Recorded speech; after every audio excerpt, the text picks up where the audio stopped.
अयोध्या के राजा दशरथ का राज्य खुशहाल था, किंतु राजा के मन में कोई आनंद ही नहीं था, क्योंकि राजा दशरथ का कोई पुत्र संतान नहीं था।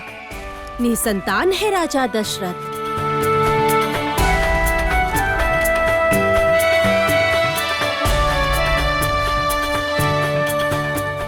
राजा दशरथ की जय हो। मेरा प्रणाम स्वीकार कीजिए कुलगुरु वशिष्ठ। आपका मंगल हो। आपके आशीर्वाद से मेरी प्रजा बहुत खुश है, किंतु क्या राजन? मैं सोच रहा हूँ मेरे बाद इस अयोध्या राज्य को कौन चलाएगा। मैंने तो किसी पुत्र को जन्म नहीं दिया है। इस समस्या का हल मैंने सोच रखा है राजन। आपने सच में सोचा है? कहिए ऋषि वशिष्ठ, क्या सोचा आपने? इसका एक ही उपाय है कि पुत्र प्राप्ति यज्ञ करवाइए। ठीक है, आप मुझे बस एक शुभ मुहूर्त बताइए। यज्ञ कब करना है? केवल शुभ मुहूर्त में करने से नहीं होगा। पुत्र प्राप्ति यज्ञ करवाने के लिए मुनि ऋषि सिंह को बुलाना आवश्यक है। मुनि ऋषि सिंह? वो कौन है ऋषि वशिष्ठ? राजा लोमपत की पुत्री शांता, जो कि आपकी ही पुत्री है, उनके साथ ही तो ऋषि सिंह मुनि का विवाह हुआ है। मैं अपनी पुत्री शांता और दामाद ऋषि सिंह को पूरे आदर सत्कार के साथ अयोध्या में ले आऊंगा। मैं आज ही उन्हें लाने राजा लोमपाद के राज्य जाऊंगा। ऋषि सिंह के बिना अगर मैं ये पुत्रेष्टि यज्ञ कराऊं तो मेरे वंश में कोई पुत्र का जन्म नहीं होगा। राजा लोमपाद, आपकी पुत्री शांता और दामाद ऋषि सिंह को मैं आपकी अनुमति लेकर मैं अपने साथ उनको अयोध्या ले जाना चाहता हूँ। ऐसे मत कहिए राजा दशरथ। शांता के पिता तो आप ही हैं। जब तक यज्ञ संपन्न नहीं होता तब तक शांता और मुनि ऋषि सिंह आपके राज्य में ही रहेंगे। धन्यवाद राजा लोमपाद। तो फिर जितना शीघ्र हो सके मैं उन्हें लेकर अयोध्या लौटना चाहता हूँ। जैसी आपकी इच्छा राजन। राजा दशरथ ऋषि मुनि और शांता को लेकर अयोध्या लौट आए। इसी से प्रसन्न होकर पूरी प्रजा ऋषि मुनि की जय जयकार करने लगे। जय मुनि ऋषि सिंह की जय। जय मुनि ऋषि सिंह की जय। जय मुनि ऋषि सिंह की जय। जय मुनि ऋषि सिंह की जय। आपके यहाँ आने से मेरी पूरी प्रजा आज बहुत प्रसन्न है। राजन, आप मेरे ससुर जी हैं। रिश्ते में मैं आपके पुत्र के समान हूँ। कृपया आप मुझे आप कहकर संबोधित ना करें। ठीक है, ठीक है। तो फिर बताओ कि तुम्हें यज्ञ कहाँ करना है? यज्ञ होगा सरोज नदी के किनारे। ठीक है, परंतु महाराज, इस यज्ञ के पूर्व आपको अश्वमेध यज्ञ करना होगा, तभी यह यज्ञ सफल होगा महाराज। ऐसा ही होगा मुनिवर। इस यज्ञ से पहले अश्वमेध यज्ञ होगा।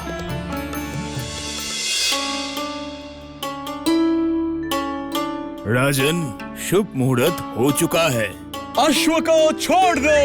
ऋषि मुनि के कहे अनुसार राजा दशरथ ने अश्वमेध यज्ञ के लिए अपने घोड़े को छोड़ दिया और उनके साथ गए 2 सिपाही।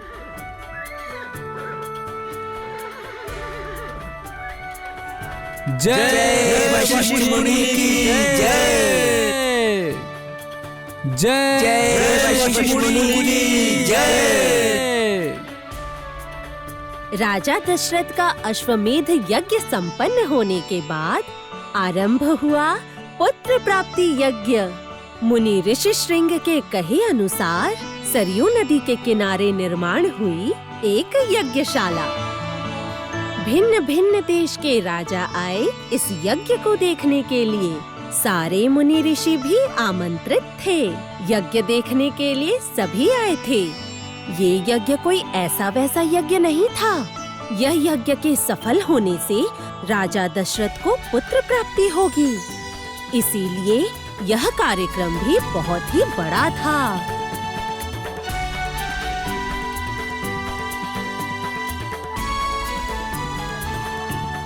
ऋषि सिंह, तो कैसे हम ये यज्ञ आरंभ करें?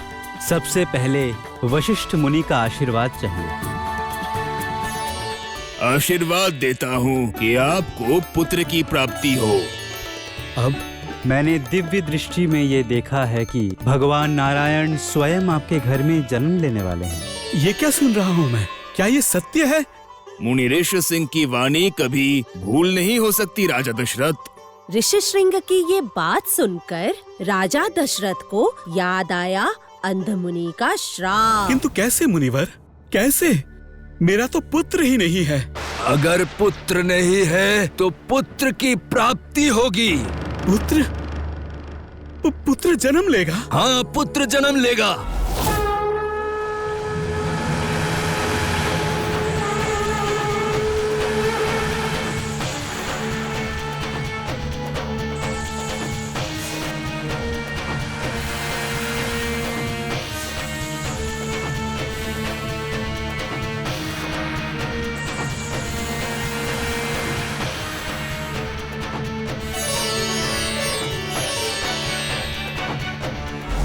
जब मैंने स्वयं ये कहा है तो ये व्यर्थ नहीं जाएगा, कभी नहीं जाएगा।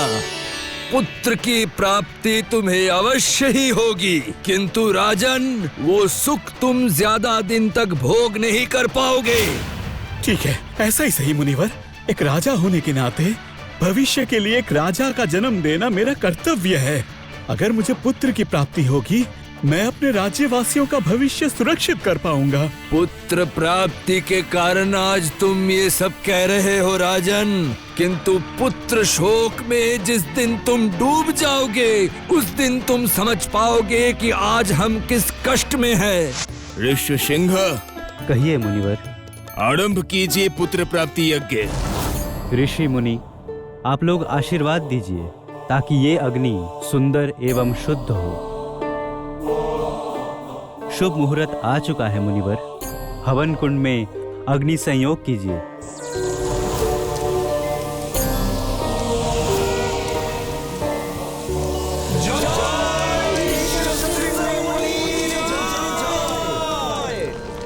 राजा दशरथ, अब इस अग्नि में हमें घी डालना होगा।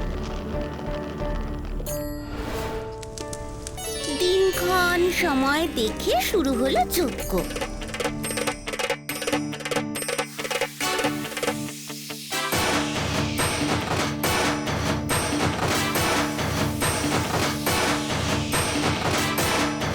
इस हवन कुंड में देसी घी की आहुति दी गई। उसके साथ थी सुगंधित मधु, राई और तिल। साल भर तक चला यह पुत्र प्राप्ति यज्ञ। इस यज्ञ की सुगंध देवलोक के देवताओं तक भी पहुंचा।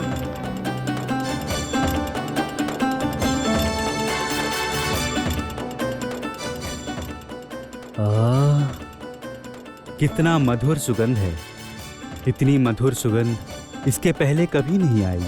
पृथ्वी में राजा दशरथ पुत्र प्राप्ति यज्ञ कर रहे हैं। ये सुंदर सुगंध वहीं से आ रहा है। बुरी सूचना लेकर आया हूँ। क्या हुआ है? लंकापति रावण मधुबन पर आक्रमण किया है। वहाँ पर जो देवगण थे, उन्हें रावण ने मारकर खदेड़ दिया है। सत्य है। एक उपाय तो निकालना ही होगा।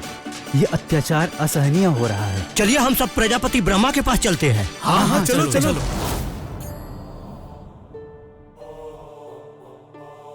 ये सत्य है कि दशानन का अत्याचार हर दिन बढ़ता जा रहा है। देवताओं का सम्मान उसने छीन लिया है। हमसे स्वर्ग राज्य भी छीन लिया है। स्वर्ग के चारों ओर जो बाग था वो भी छीन लिया उसने। बुरा मत मानिएगा, लेकिन आपसे वर प्राप्त करने के बाद ही रावण और भी भयंकर हो चुका है। यदि पता होता कि रावण इतना बुरा है तो मैं उसे हर युद्ध में जीतने का आशीर्वाद नहीं देता, कभी भी नहीं देता। ऐसे ही साल बीतते गए, फिर भी रावण की तपस्या सफल नहीं हुई। और भी गहरे ध्यान में लीन हो गया रावण। आखिरकार प्रसन्न हुए प्रजापति ब्रह्मा।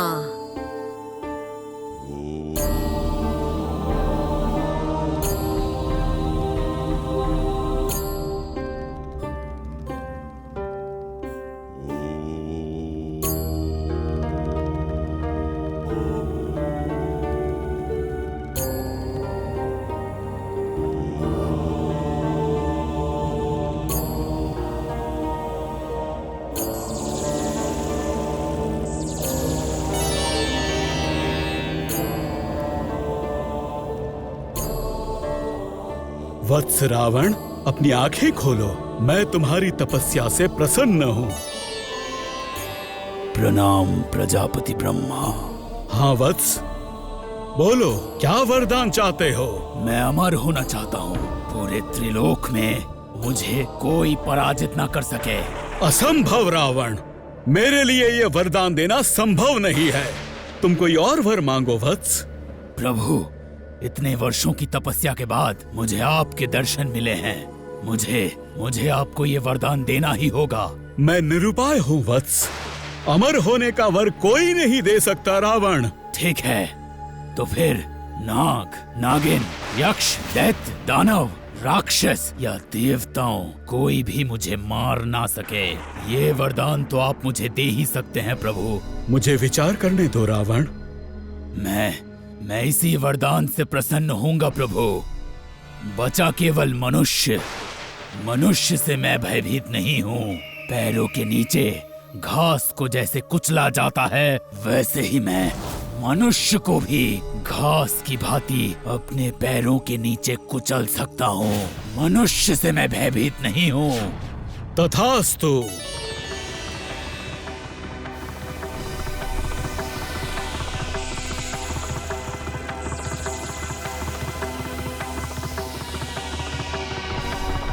प्रणाम।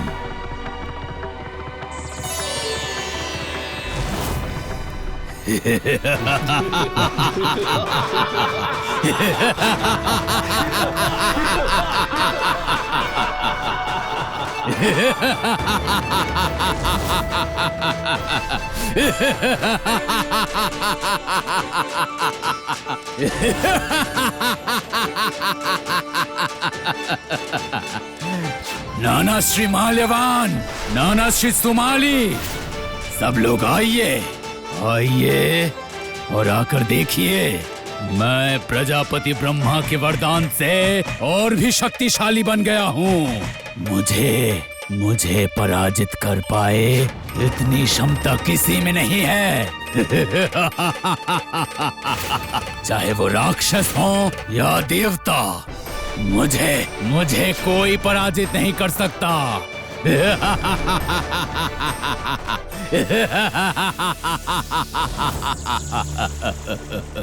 ये क्या देवगण, आप लोग इस समय यहाँ पर?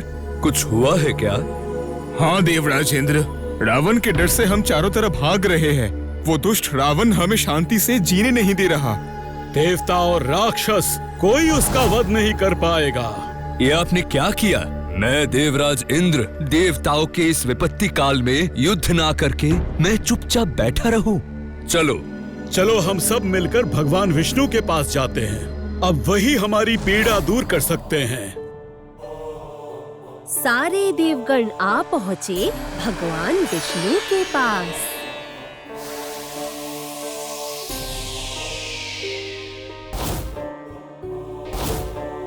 उस समय भगवान श्री विष्णु अनंत नाग के ऊपर योग निद्रा में मग्न थे और उनके चरणों के पास बैठी थी देवी लक्ष्मी। भगवान विष्णु को जगाने का सिर्फ एक ही उपाय था और वो है पूजा। ब्रह्मा जी ने पूजा करके श्री विष्णु को जगाया। उठिए स्वामी, प्रजापति ब्रह्मा स्वयं पूजा करके आपको जगाने आए हैं। क्या बात है?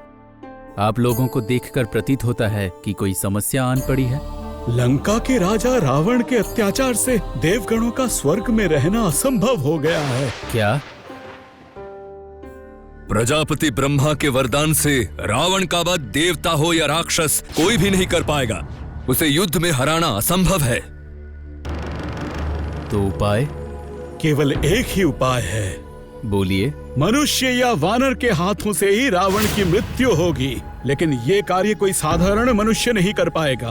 अर्थात? नारायण को ही धरती पे अवतारित होना पड़ेगा। इसके बिना और कोई उपाय नहीं है। ये आप क्या कह रहे हैं प्रजापति ब्रह्मा? मैं देवराज इंद्र, मैं अभी क्या कर रहा हूँ आपको पता है? क्या? तुम क्या कर रहे हो देवराज? मैं रावण के बागीचे से फूल तोड़कर उसके लिए माला बना रहा हूँ।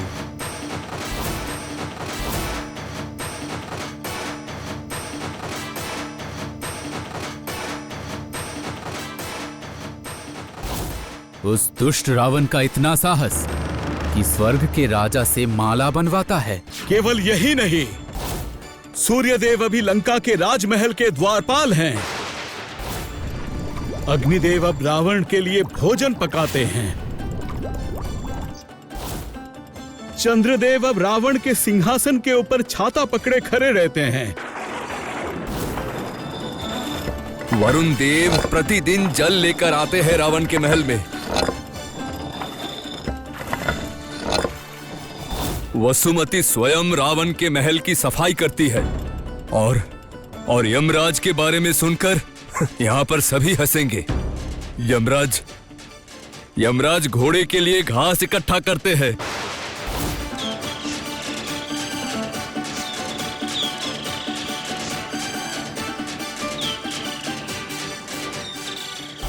छी छी छी, हमारा वो ऐसे अपमान कर रहा है।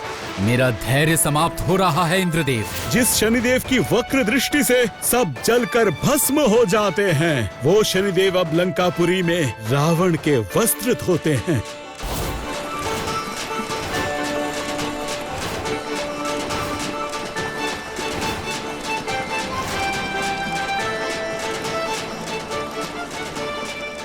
और स्वयं के बारे में क्या कहूं? मैंने ये सोचा नहीं था कि वरदान देकर मैं समस्या में पड़ जाऊंगा। मैं बच्चों को पढ़ाता हूं नारायण।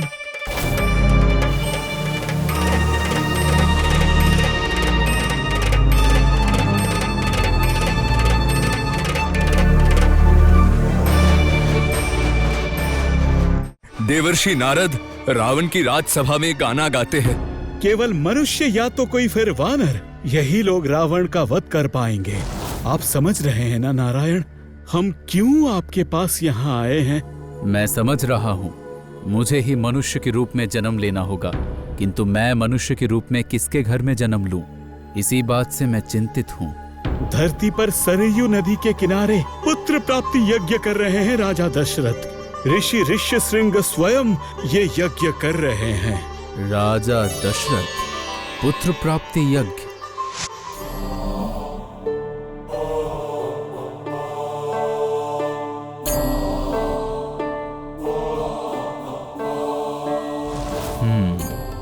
तो क्या नारायण आप महाराज दशरथ के घर में ही जन्म लेंगे? हाँ प्रजापति ब्रह्मा, मैं पृथ्वी लोक में जाऊंगा। मनुष्य के रूप में उस दुष्ट रावण का संहार किए बिना मुझे कदापि शांति नहीं मिलेगी। ऐसा ही हो विष्णुदेव। प्रजापति ब्रह्मा, मैं अपने स्वामी के बिना कैसे रहूंगी? मुझे भी धरती लोक में जाने की अनुमति दीजिए। मैं भी मनुष्य रूप में जन्म ले पाऊं, अपने स्वामी के साथ रह पाऊं। मैं यहाँ अकेली नहीं रह पाऊंगी। लक्ष्मी सही कह रही है, मैं इन्हें कहाँ छोड़कर जाऊंगा? मैं भी यही सोच रहा हूँ। आप लोग चिंतित मत होइए। देवी लक्ष्मी के बिना रावण का वध करना संभव नहीं। देवी लक्ष्मी भी धरती पर जाएंगी। वाह, ये अति उत्तम प्रस्ताव है। लेकिन देवी लक्ष्मी का जन्म किसी माँ के कोख से नहीं होगा। तो फिर? धरती के गोद में आप जन्म लेंगी देवी लक्ष्मी। मिथिला के राजा जनक खेती करने जाएंगे और आप उन्हें मिलेंगी। आप ही होंगी राजा जनक की पुत्री। धरती ही होंगी आपकी माता। ठीक है प्रजापति ब्रह्मा। रावण से युद्ध करने के लिए मुझे सैनिक चाहिए। ब्रह्मा के वरदान से केवल मनुष्य और वानर ही रावण को पराजित कर सकता है। तो सारे देवताओं, बानर के घर में जन्म लीजिए। आप लोग ही होंगे मेरे बानर सैनिक। आप सब प्रस्तुत हैं? हम प्रस्तुत हैं। तो फिर चलो लक्ष्मी, हमें पृथ्वी लोक जाना होगा। आशीर्वाद देता हूँ, आप लोग रावण का वध कर धरती लोक पर फिर से खुशियां ले आए।